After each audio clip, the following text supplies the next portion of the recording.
Good evening, everyone, and welcome to the July 27th edition of Office Hours presented by the Maryland Center for Collegiate Financial Wellness. My name is Dr. Tisa Silver Kennedy, and I thank you so much for joining me this evening. Bear with me for just one moment. I'm going to go ahead and share my screen, and then we can get right into this evening's questions.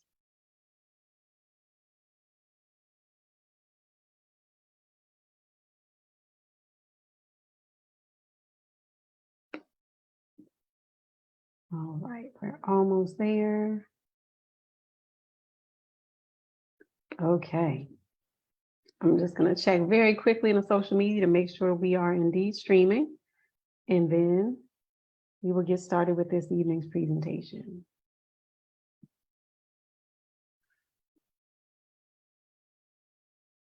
All right, so welcome to Office Hours again. I'm Dr. Tisa Silver Kennedy. I want to begin the session by just reviewing a quick agenda to give you an idea of what Office Hours is like. First, I'd like to share a bit with you about the Maryland Center for Collegiate Financial Wellness, then Office Hours specifically. Then I'm going to jump right into questions that we've received from our community. Most of those questions are about the limited PSLF waiver, as well as the return to student loan repayment. And we had a few questions come in a bit later about the Maryland Student Loan Debt Relief Tax Credit. So I'm going to talk a bit about that application as well. And there will be time at the end reserved for questions and answers. If you do have a question during the presentation, please do feel free to enter that in the chat if you're joining me on Zoom, or drop a comment on Facebook, and I'll be sure to check in with the comments periodically to make sure that we're answering everyone's questions. So a bit about the Maryland Center for Collegiate Financial Wellness. McPhew, as I call it, is a relatively new organization founded about 1 year ago. And our goal is to help students and families build financial life skills and empower them to thrive. So our vision is that all college and career school students in the state of Maryland are able to achieve these 6 pillars of collegiate financial wellness. The first is to be creditworthy. The second is to be ready. The third is to be resilient. The fourth is to be empowered. The fifth is to be successful. And the sixth is to thrive. So these are our 6 pillars of collegiate financial wellness. And again, the vision is that all 6 of these pillars will be attainable for all of Maryland's college and career students. Now, as for Office Hours is a free semi-monthly virtual student loan clinic that provides borrowers with a trusted venue to help them navigate student loans and prepare for financial success beyond repayment. There's more to life than student loans, but we want to help borrowers manage their student loans and see the possibilities for what life can be like financially and otherwise once those student loans have been repaid in full. Before I get into the questions from our community tonight, I must share with you a disclaimer. Office Hours is for informational purposes only. I'm going to get into a lot of financial topics and share with you information from the Department of Education servicers and the most reliable sources I can find. But that's, at the end of the day, it's information. You should make your own decisions based on the information that you view from multiple sources and your personal finances, your goals, and your priorities. So I hope to be one of those reliable sources in your toolkit to help you make the best decision for you in your personal circumstance. This evening's information should not be construed as financial or legal advice. And again, informational purposes, as our goal is to help borrowers make informed decisions about student loan repayment and prepare for success beyond repayment. So now that that's out of the way, I want to take a quick moment to talk to you about one of the topics that has been at the top of our list of questions, public service loan forgiveness, and a campaign that we have embarked upon to spread the word about public service loan forgiveness and a time-sensitive opportunity called the limited PSLF waiver. The limited waiver is an opportunity that's temporary, but it's an opportunity for borrowers who work for public service organizations to get closer to having the remaining balance of their federal student loan debt cleared tax-free. The limited PSLF waiver expires on October 31st, 2022. So it's important to us here at McPhew to get the word out as much as possible and hopefully flood the pipeline with borrowers from Maryland who are in the queue to have their debt forgiven or get closer to achieving the 120 periods of repayment that are necessary to have their debt forgiven through public service loan forgiveness. So if you are a public servant, I hope that you will visit us online at mccfw.org/mdtaps to learn more about public service loan forgiveness and the next steps you should take if you are interested in applying, and spread the word. Tell other public servants in your life, share with your employer using the hashtag MDTaps, which stands for Maryland Tell a Public Servant. And again, you can visit us online at mccfw.org/mdtaps for more information and templates to share. So I wanted to share with you all a query that I received from an event attendee to get into one of our first questions for the evening, which is about public service loan forgiveness. So the subject line was, hopefully there's hope. I attended the session at the Edgewater Library on Wednesday and mentioned how I did not qualify for the teacher loan forgiveness program. Under PSLF, I qualified for an income contingent repayment plan, and based on the calculations, the agent told me I would ultimately end up paying off my loan. I'm hoping there is hope for me with the new waiver. So fortunately, I was able to connect with this borrower the next day to review their situation to see how close they were to achieving the 120 payments necessary for public service loan forgiveness. So I'm counting this as a limited PSLF waiver success story in the making, and how this borrower went from 0 to 120 qualifying payments. So before the waiver, you saw what the borrower said. They had consolidated into the direct loan program, and direct loans qualify for public service loan forgiveness. However, based on the borrower's income and their level of debt, the servicer projected that the borrower would pay off their debt before they reach the 120 months necessary to achieve public service loan forgiveness. So after consolidating in 2014, the earliest estimated date to reach 120 payments would have been 10 years later, 2024. Based on the repayment plan that the borrower qualified for, the debt would be gone prior to 2024. The borrower had applied for public service loan forgiveness anyway, and unfortunately, their application was rejected. At the time, they had applied a bit too early, hadn't met the 10-year requirement yet, and did not have the direct loan repayment history. So let's fast forward to the waiver. The borrower would need to submit the PSLF application before October 31st of this year. And thanks to the waiver, direct consolidation loans can receive credit for past months of repayment on the original loans that went into the consolidation loan. So the history of that direct consolidation loan matters, but the history of the loans that went into the direct consolidation loan matters too. So when I met with this borrower and we looked at their payment count, there are 2 counts that are listed in the servicer's portal, and I want to explain the difference between the 2 counts right now. The first count is what's called the eligible payment count. These are all of the payments that the servicer has counted, the borrower has made. And at the point that the count, the most recent count took place, the borrower had 134 payments.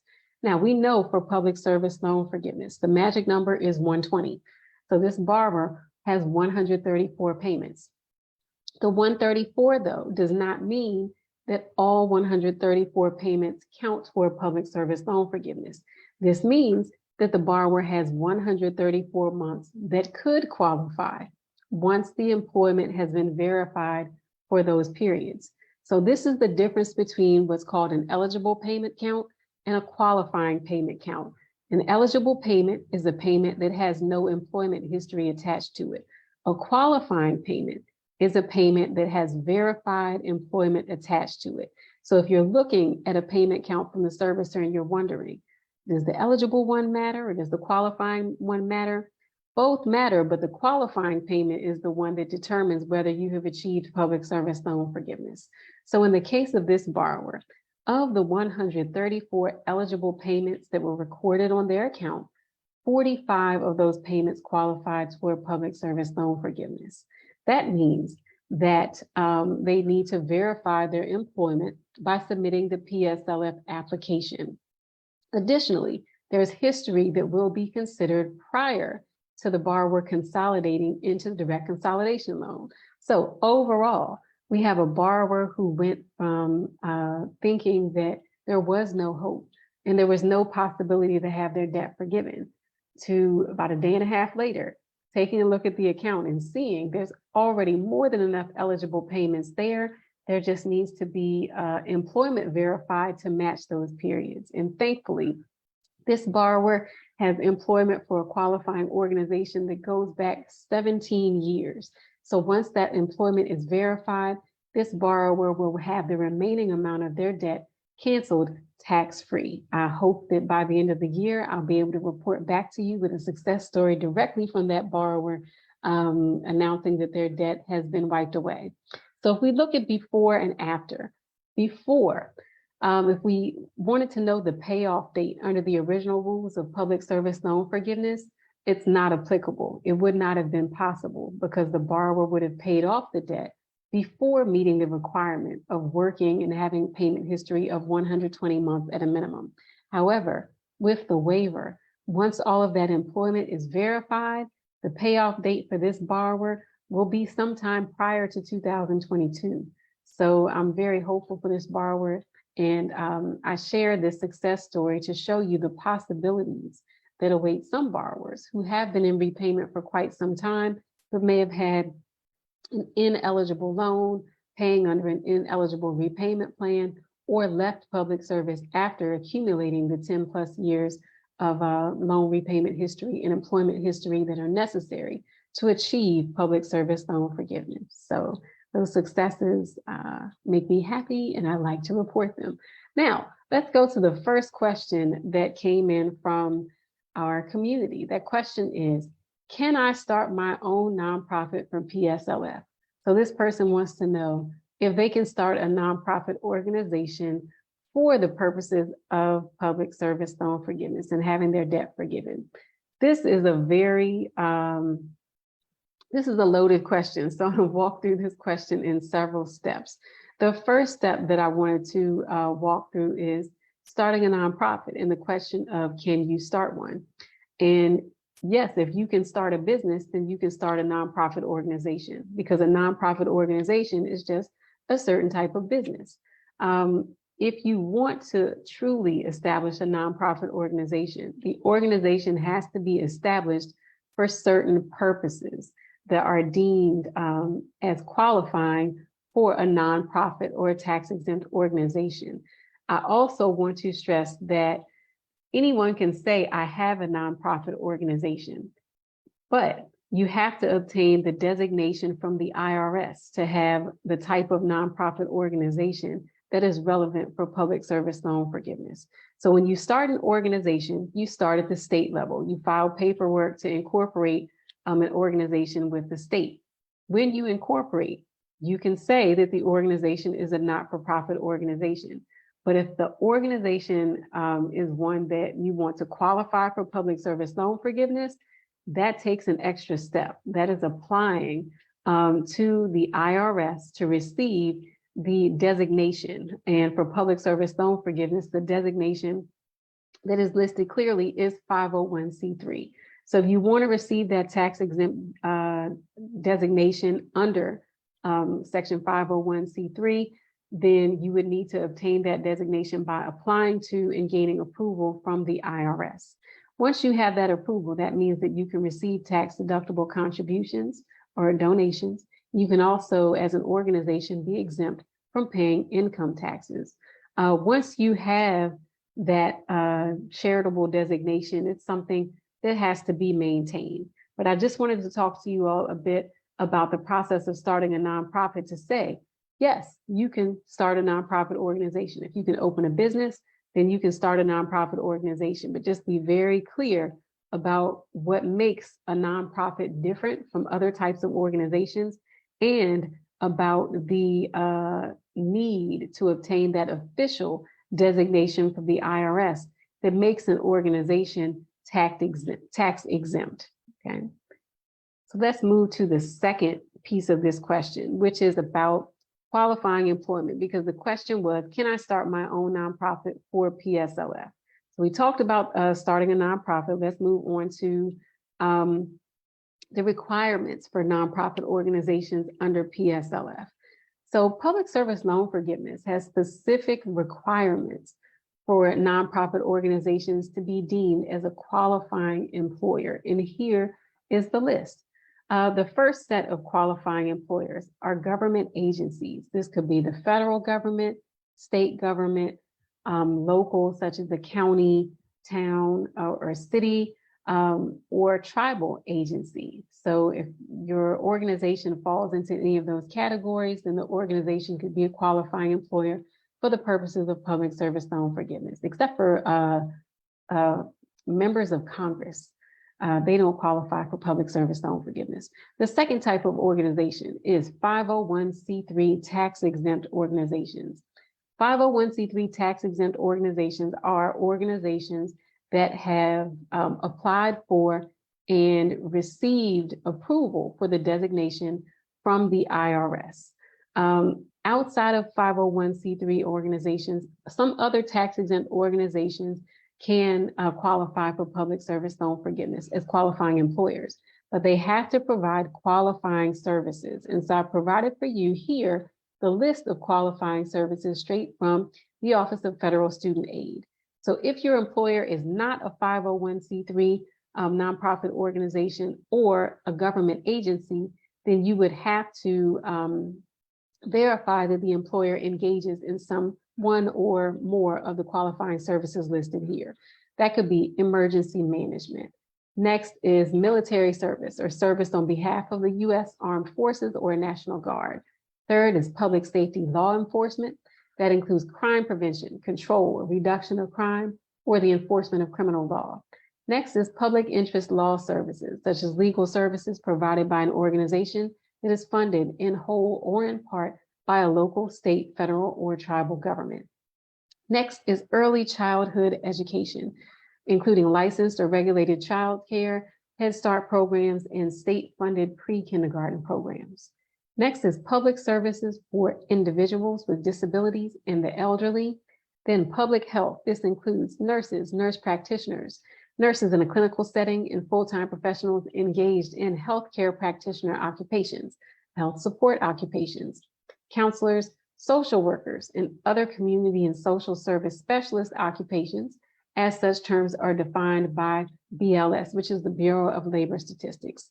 Next would be public library services, and finally, school library or other school-based services. So that's a lengthy list of qualifying services, and the only time that you would need to provide proof of this information would be if your employer is not a government agency and is not a 501c3 tax-exempt organization.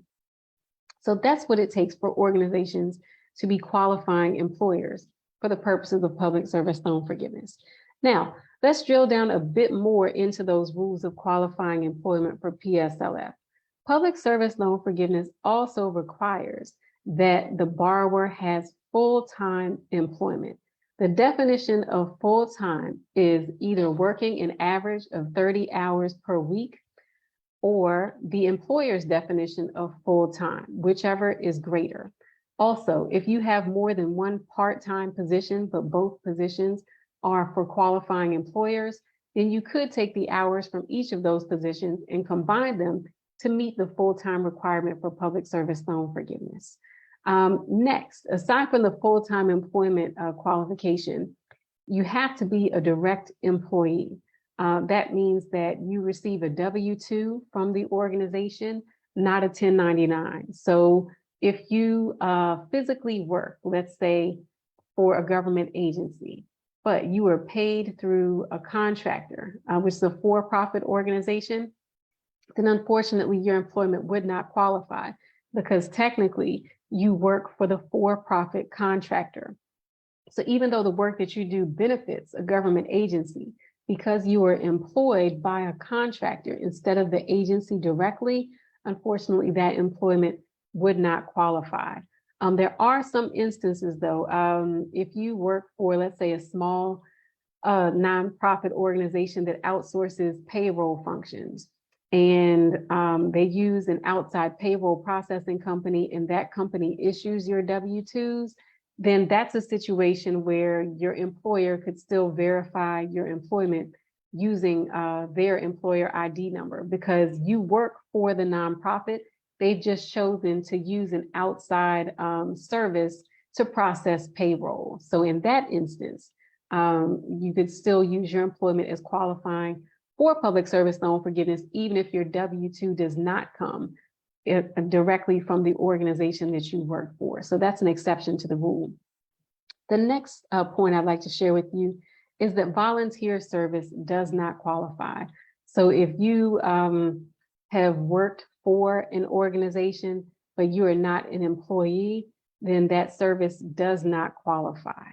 So I share all of this to share with you all what goes into qualifying employment and starting a nonprofit organization. So even if you do start your own nonprofit organization, you would need to meet the rest of the requirements in order for that organization and your employment to be considered as qualifying for public service loan forgiveness. So it's not as easy as it sounds.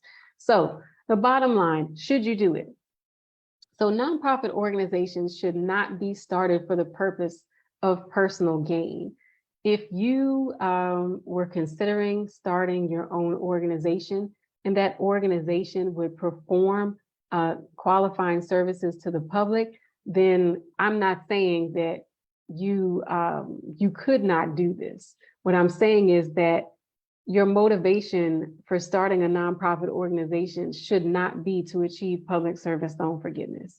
Your motivation for starting a nonprofit organization should be the purposes that are deemed as those that are necessary for an organization to gain that official designation as a 501c3 or tax-exempt nonprofit organization. So the language from the IRS is here. This is actually the language that is recommended that you include in your articles of incorporation at the state level if you do want your organization to earn the designation from the IRS as being a 501c3 tax-exempt organization.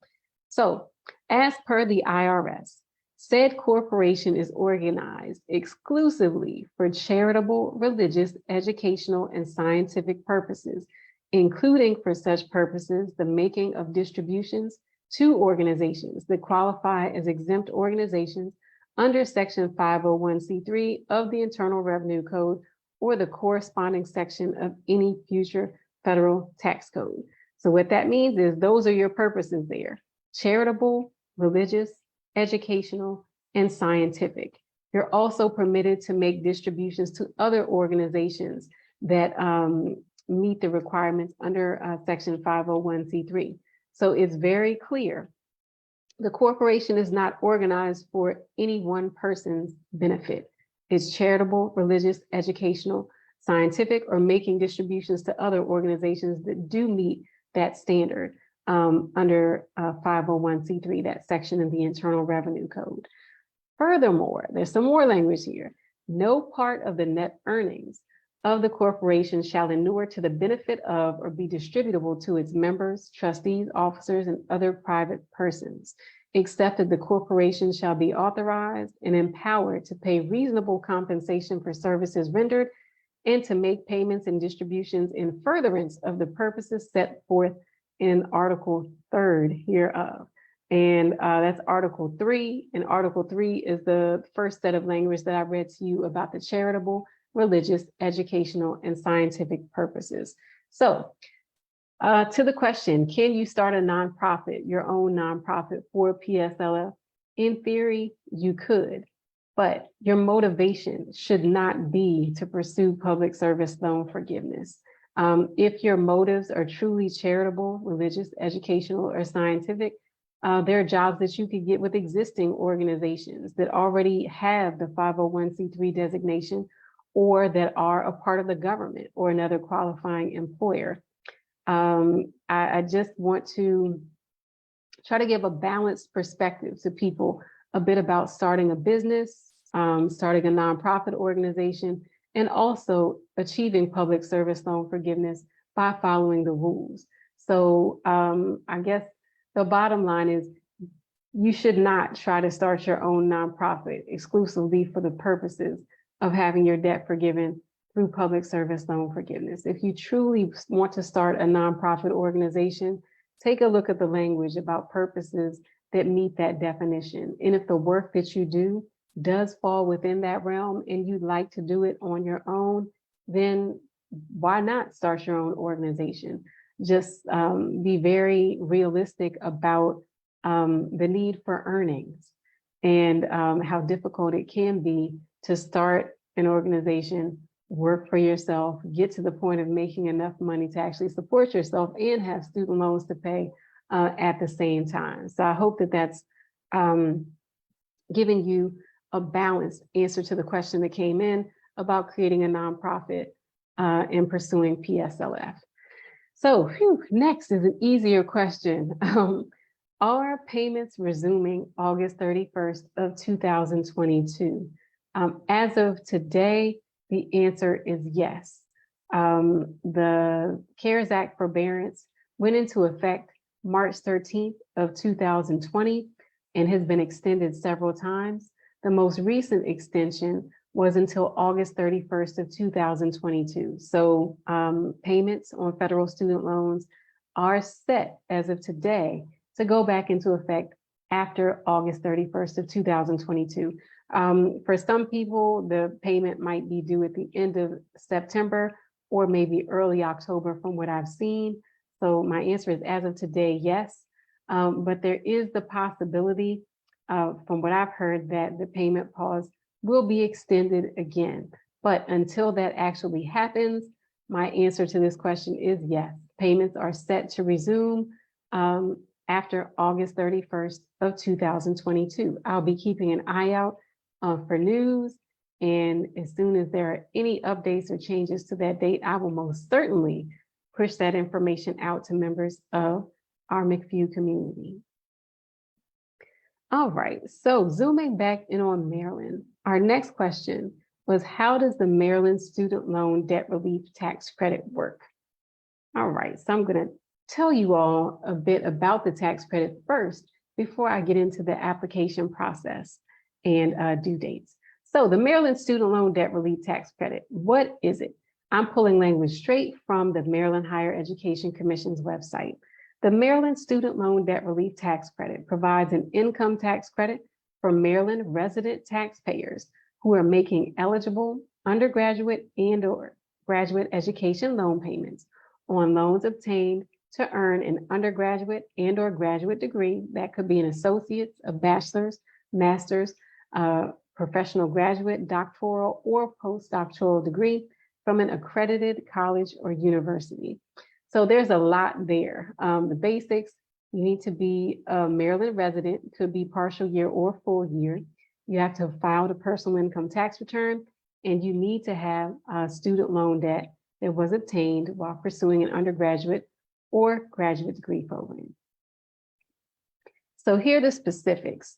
Who can apply? Maryland taxpayers who maintained Maryland residency during the 2022 tax year. In order to be eligible for this particular benefit, again, you need to be a Maryland taxpayer who has incurred at least $20,000 in undergraduate and/or graduate student loan debt. And at the time that you apply, you have to have at least $5,000 worth of that debt remaining. So it requires that you borrowed a minimum of $20,000. And at the time of your application, you need to have a minimum of $5,000 worth of debt remaining. Now, priority is given to taxpayers who meet the following standards. First is that you did not receive the tax credit in a prior year. So if this is your first time applying for the Maryland Student Loan Debt Relief Tax Credit, then your application will be prioritized. Second, you were eligible for in-state tuition. So you're a Maryland taxpayer and you attended an institution in Maryland and you qualified for in-state tuition, then your application will be prioritized. The third standard is that you graduated from an institute of higher education located in Maryland. So you're in-state and graduated from an in-state school, again, your application will be prioritized. The fourth standard is that you have a higher debt burden to income ratio. The application does ask for information that will allow MHEC to see your debt to income ratio. And if your ratio is on the higher side, then your application will be prioritized. Speaking as someone who has received this tax credit, I can tell you it's real. The amount ranged from, I believe, around $850 to nearly $1,200. And if you received the tax credit in a prior year, like if you received it last year, if you apply again this year, other people who have not received it before or didn't receive it last year, their applications will be prioritized above yours. So I'm not telling you to not apply for it if you received it last year, but just be prepared to not receive it again this year, because first timers and people who did not receive it in the most recent year, their applications are prioritized. So let's talk a little bit more about how to apply.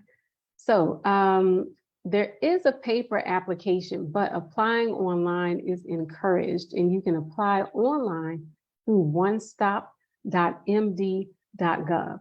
The application is available now. It became available July 1st of this year, and the application will remain open until September 15th of this year. In order to apply, of course, you need to complete the online portion of the application. You can also submit your transcripts. Transcripts are required so that they can verify the institution that you attended, whether it was in state or out of state, and also the type of degree that you were working on.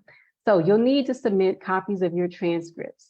And fortunately, unofficial transcripts are acceptable. So you don't have to worry about going to a school and getting or ordering one of the official copies of your transcripts. So unofficial transcripts are okay. You also need your Maryland personal income tax return.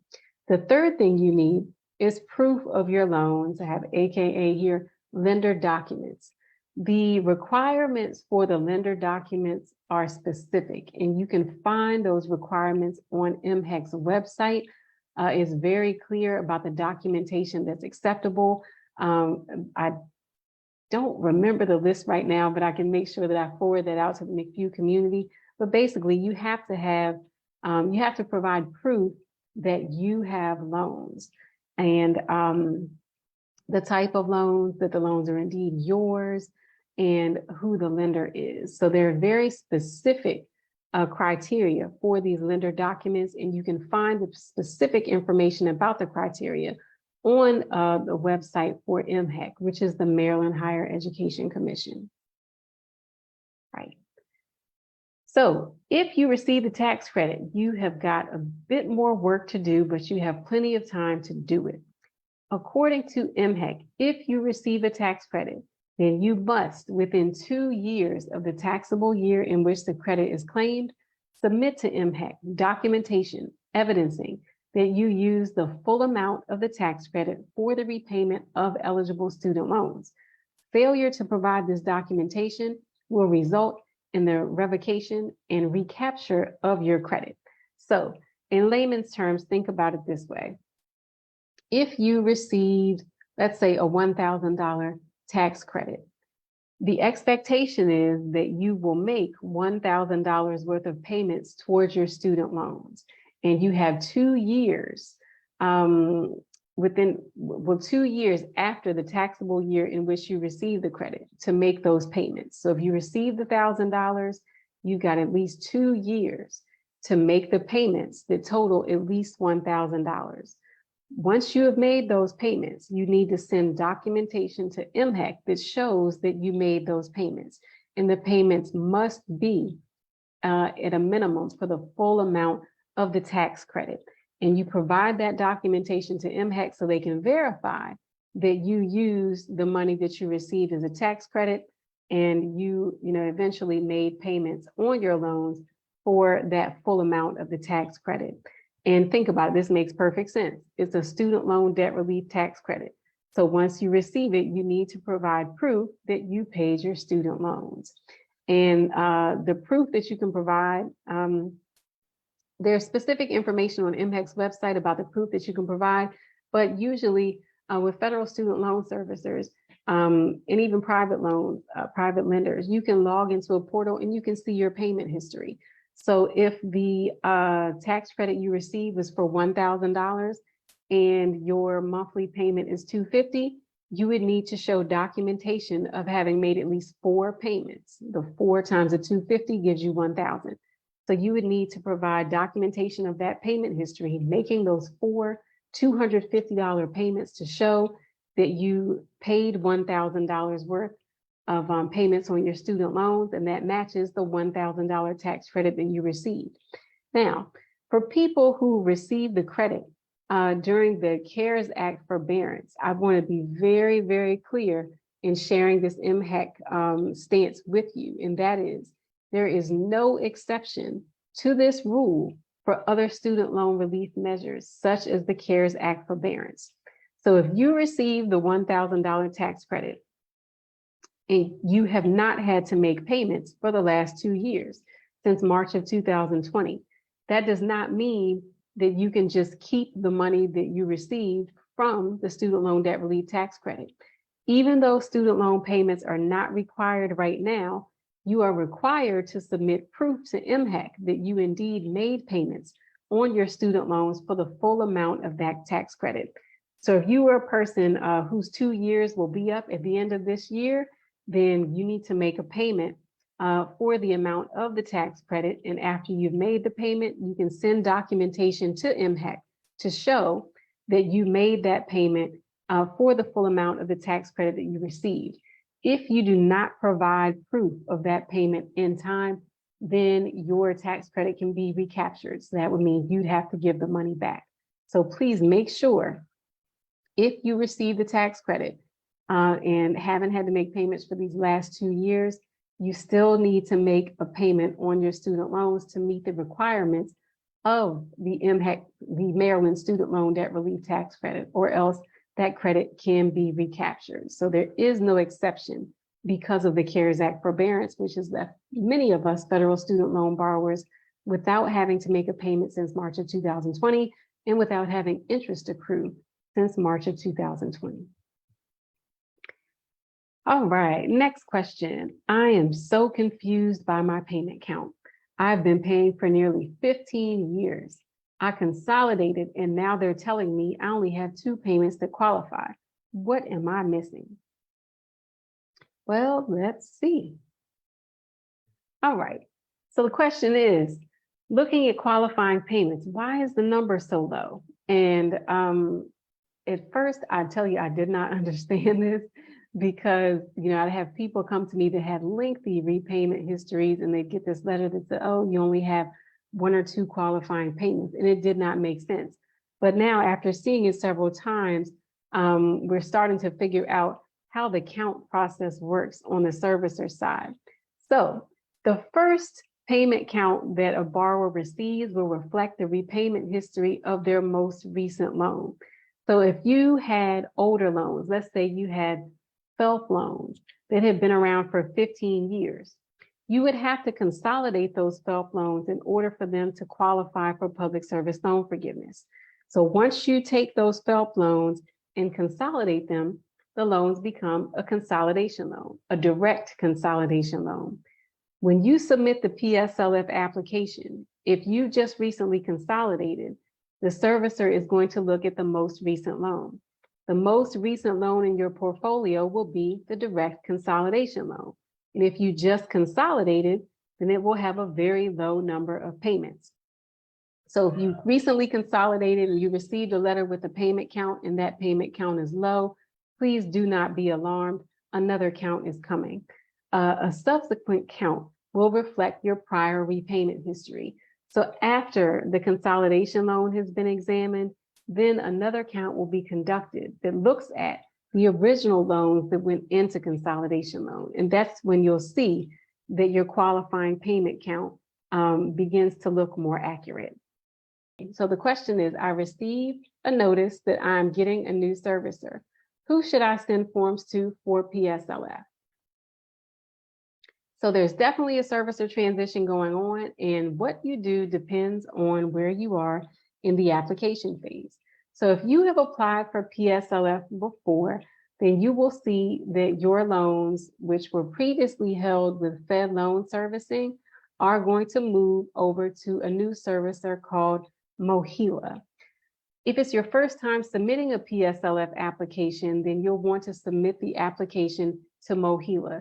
If you download a paper copy of the most recently updated application, you will see that the contact information, the fax number, the document upload link, and the physical mailing address have been changed from FedLoan's information to MOHELA.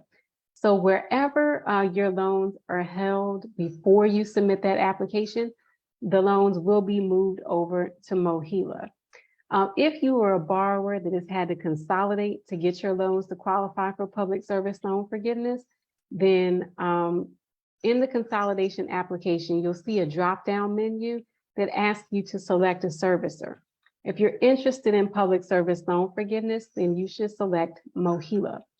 Your loans will transition from whoever your current servicer is over to MOHELA, but there's another company that's involved in the initial processing of the consolidation loan. And you'll see this information when you complete the consolidation application. If you select MOHELA, there'll be a prompt that comes up to say, you selected MOHELA, your loans are going to be transferred to Aidvantage first for initial processing, and then after that, the loans will land with MOHELA. So the new servicer for public service loan forgiveness is MOHELA. If your loans were previously held with FedLoan, you might see that they've moved over to MOHELA already, but some people are still receiving communications from FedLoan, but ultimately, once the transition is complete, MOHELA will be the servicer that's responsible for the public service loan forgiveness program. All right, so talked quite a bit about public service loan forgiveness and the limited PSLF waiver this evening. And if you have experienced success with public service loan forgiveness or the waiver, I would ask you to please share your successes with us at mccfw.org/MDTAPS.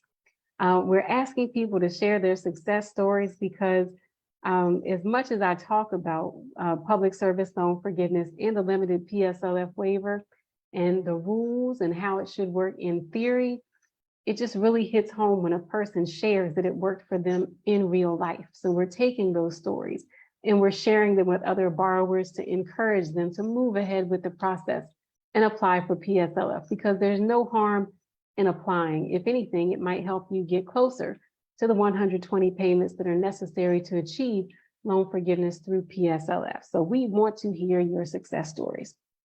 Here is one of those success stories from last month. And this comes from a borrower who has a lengthy repayment history. At first, they said that I only had 2 qualifying payments, but I see now that it has been updated to 91 payments qualifying. So I only have 29 more to make. It says I'll receive forgiveness in January of 2025, and I'm still believing that it can happen even sooner. I am so happy. I thought I was going to have to pay for 10 more years. So I share the success story just to let you all know that public service loan forgiveness and the limited PSLF waiver, they are both real. The waiver has definitely increased the number of people that have been approved. Prior to the waiver, I think the number is around 16 or 17,000 borrowers have been approved for public service loan forgiveness. That was over about a 4-year period. The waiver went into effect October of last year. And since then, we've had 165,000 people now have their debt forgiven tax-free through public service loan forgiveness. So the number has gone up tenfold, and that's because the waiver is working. It is by no means perfect. In some cases, it can be quite complex, but it is working. So I hope that those of you who work in public service and have student loans will definitely take the initiative to submit an application and find out where you stand relative to that magic number of 120 payments that are required to achieve full forgiveness through PSLF. This particular success story, the borrower has not had their debt forgiven yet, but this is still a success. This is a borrower who had FFELP loans before, and FFELP loans under the original rules of PSLF did not qualify. But through the waiver, the borrower was able to take their FFELP loans, consolidate them into a direct consolidation loan, and then have the history of the FFELP loans applied to the new direct consolidation loan. And as a result, the person went from not being able to qualify for public service loan forgiveness at all to the intermediate step of having two qualifying payments. And again, those two qualifying payments were payments on the most recent loan, which is direct consolidation loan. And now they've gone to 91 payments because the history of those older, previously ineligible FFELP loans has now been applied to the new direct consolidation loan. So I say all of that to say success is not just for people who have reached 120. Success is for people who are able to get closer to 120 as a result of this waiver. The waiver is set to expire on October 31st of 2022. So if you have that employment, if you have a loan balance remaining, I highly encourage you to visit studentaid.gov/PSLF, explore the application, take a look at your loan types to figure out if you need to consolidate and apply through the waiver, just to see where you stand relative to that 120. The number you find might surprise you in a good way. All right, so I'm sharing with you another success story of a borrower who had those older FFELP loans and went from 0 to 120 qualifying payments through the limited PSLF waiver. So let's take a look at what this person's situation looked like before the waiver. So prior to the limited waiver, the borrower had FFEL loans. FFELP loans do not qualify for PSLF. In order to bring those loans into the PSLF pipeline, the borrower would have had to consolidate them into a direct consolidation loan. The catch is that under the original rules of PSLF, if a borrower consolidates those older FFEL loans into a new direct consolidation loan, none of the previous payment history would matter. So if a person had been in repayment for 15 years on their FFELP loans, once they consolidate, that 15 years of repayment history would not be considered at all for the purposes of public service loan forgiveness. Once they consolidated, the clock toward that 120 payment count would start with the first payment that they made on the new consolidation loan. And for that reason, many people who had FFEL loans decided, I don't want to consolidate because I'm going to have to start all over, and I still have to work at least 10 years for a qualifying employer and make 120 payments on this direct consolidation loan while enrolled in one of the qualifying repayment plans. And for some people, they just thought it was too big of a chance to take. They just finished paying off the debt. So to gain PSLF, the borrower would have to consolidate into the direct loan program, work in public service and make payments for at least another 120 months. And all of those payments would have to be on time and in full. 10 years later, after the borrower reached that 120th payment, then they would submit the PSLF application for evaluation. Additionally, they would have to remain working in public service until the application was approved. And again, for many people who had been in repayment on those FFELP loans for a long time, they figured they'll pay off the debt before another 10 years came and went. With the waiver, this same borrower would need to consolidate their debt into the direct loan program and make sure that they consolidated before October 31st of 2022. They would also need to submit the PSLF application before October 31st of 2022. And in the case of this particular borrower, they did it. They consolidated the debt in November of last year, and they filed a PSLF application.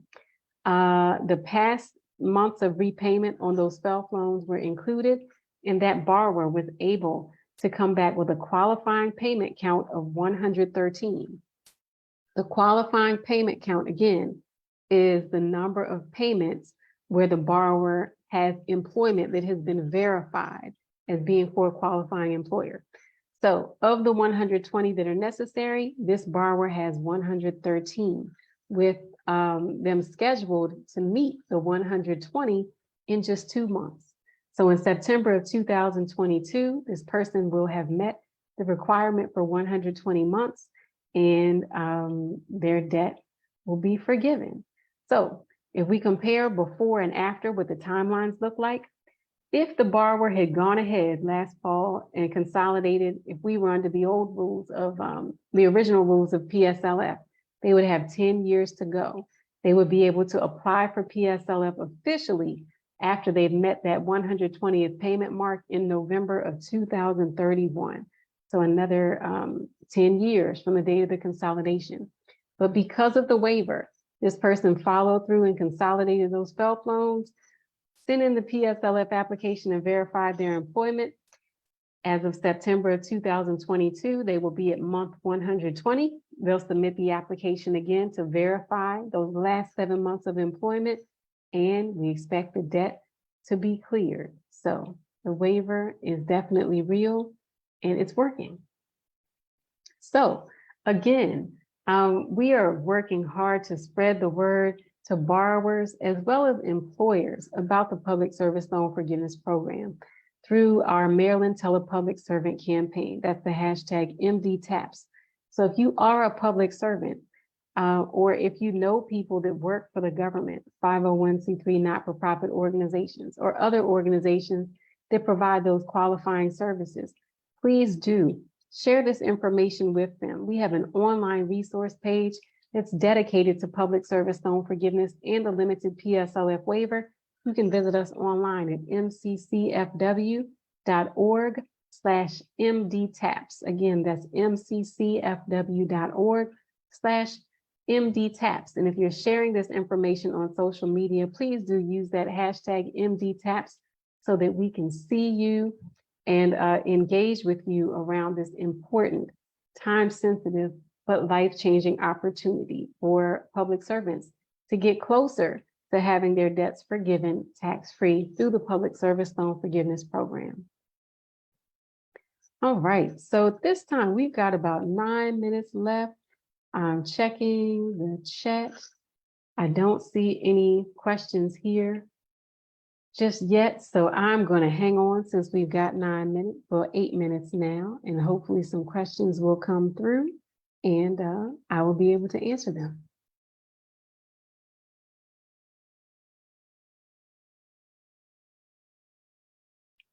All right, checking. All right, not seeing anything just yet, but I did have a question from someone about their employer. What if their employer is not willing to verify the form? So if you work for an organization where, or you worked for an organization in the past and you've gone back and tried to get them to verify your employment by signing off on the PSLF application and they've refused, that does not mean that you cannot get your loans forgiven. What that means is there'll be some extra work involved. On the application for public service loan forgiveness, the first page, there's actually a box you can check that is specifically for people who worked for organizations where the employer is refusing to certify the form, or perhaps the organization is closed. So you can check that box, but I prefer that you use the PSLF Help Tool because the Help Tool cuts back on the potential for errors. The Help Tool is online at studentaid.gov/PSLF. You can use that tool to verify that your employer is one that qualifies for public service loan forgiveness. You can use the Help Tool to populate the form. And in that Help Tool, there is a question that you can answer that says either the organization closed or you're not able to get anyone from the organization to sign off and verify your employment. So if you answer that question on the Help Tool, it will automatically populate the right box for you on the form. After you completed the application using the Help Tool, you can download that PDF and take it to your employer for their signature. Or if they were not able to sign it, make sure that you check that box with the Help Tool that you could not find anyone to certify and send the application in. In the event that no one will certify the form for you, the servicer will ask you to provide additional documentation. The most common form of documentation that people have been asked to submit, from my observation, is the W-2 which shows that you were paid as having worked for that organization. So if you work for an organization that's now closed, or perhaps was acquired by another organization, whatever the case may be, if you can't get the employment officially certified with a person's signature, still go ahead and apply. Just make sure that you check the box indicating that the organization has closed or you're not able to find someone to certify the form. Great question. All right, I'm going to take a look at the chat once more, see if we've got anything out there. Nope. Okay. Another question that has come up about the employers is, should you send the PSLF application to them electronically or should you walk it in? The choice is yours. If you walk it in, maybe you'll get lucky and you'll find someone that's able to sign it for you on the spot and give it back to you. In some cases, it takes longer than that. If you wanted to email the form, that's your choice as well. Just be advised that the PSLF application, when you complete it in the help tool, it does have your social security number on it. So if you do email it, I would recommend that you use the highest level of security possible in sending that email, or that you walk it in, hand deliver it. As for the signatures, you can do this electronically. You are allowed to not have a wet signature, but the signature has to be hand drawn.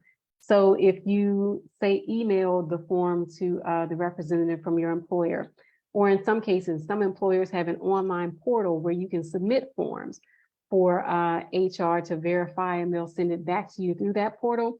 You want to make sure that their signature is hand drawn. It could be with a fingertip, it could be with a stylus. It could also be an image of their hand-drawn signature, copied and pasted and dropped onto the form. But a signature is not acceptable if a person just types in their name in a fancy font. That's not hand-drawn. So remember, the signature has to be hand-drawn. That's your signature as well as the signature of the person who is verifying your employment. So if you send the form in via email or an online portal, and the employer sends it back to you, before you send it in to the loan servicer, take a look at their signature to make sure that the signature is hand-drawn, because if it's not hand-drawn, then the application is not going to be processed. You will hear from the servicer. What I've seen is a letter that they send out that says you have missing information. Either you or your employer didn't provide the correct type of signature, and you'll have to submit another form or have the employer contact the servicer for next steps. So try to negate all of that by taking a look at the signature before you send the form off to the servicer. Also, some employers do send the form to the servicer for you. If they do that, that's a very nice feature. I would just hope that they make sure that their signature has been completed in the correct format. And if you were like me and you'd say, all right, well, they sent it, but how do I know they sent it? I mean, you want to get proof. If they send it by fax, that's usually what they do. If they send it by fax, ask if you can get a fax confirmation. Personally, I prefer to send the form in myself, but some employers go ahead and they submit the form for the employee after they sign it. All right, I'm going to check the chat one last time, and I'm going to check in Zoom and see if I have anything in the Q&A.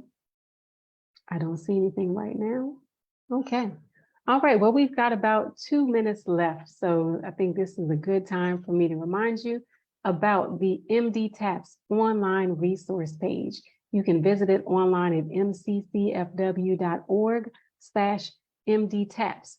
And for Marylanders, if you're interested in applying for that Maryland Student Loan Debt Relief Tax Credit that I talked about tonight, please visit the Maryland Higher Education Commission online. You can complete the application for the tax credit online at One Stop, on the One Stop website for the state. The online version is preferable. So submit your application anytime between now and September 15th so that you can get in the pool for that tax credit. All right. And we are approaching 8 o'clock quickly. So for those of you that joined on Facebook and Zoom, thank you so much for taking the time to join office hours presented by the Maryland Center for Collegiate Financial Wellness. My name is Dr. Tisa Silver Kennedy. I'm the founder and director of the center, and I will be back here twice per month, usually on Wednesday evenings at 7 p.m. to take your questions. If you have a question after this broadcast, please do go to our website, submit your questions, or you can register for future editions of office hours and submit your questions during the registration process. I thank you again so much for joining us. Until next time, be well.